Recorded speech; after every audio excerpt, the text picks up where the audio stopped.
4 persone ricoverate al San Martino di Belluno in poco più di 24 ore. La porta del pronto soccorso Covid si è riaperta per accogliere 4 pazienti, 2 giovani rispettivamente di 27 e 28 anni e 2 anziani, un bellunese di 87 anni e una turista di 85. Tutti sono ricoverati nel reparto di malattie infettive e fortunatamente le loro condizioni allo stato non destano preoccupazioni.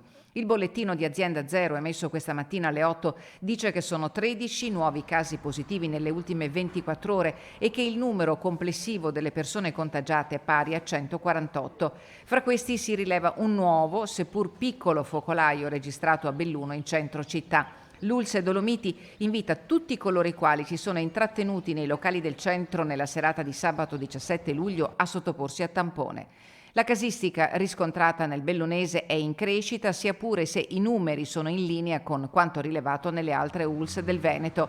L'attenzione è massima. Stamattina ad Auronzo, seduta di vaccini per i giocatori della Lazio, che è in ritiro nella cittadina ai piedi delle 3 cime di Lavaredo. Il presidente Lotito ha chiesto al nostro presidente se era possibile vaccinare la squadra, il team in questo contesto durante il ritiro, e quindi abbiamo organizzato questo momento. Un'iniziativa che si aggiunge a quella organizzata nel bellunese per tutte le squadre sportive del territorio grazie all'interessamento delle società e dei comuni.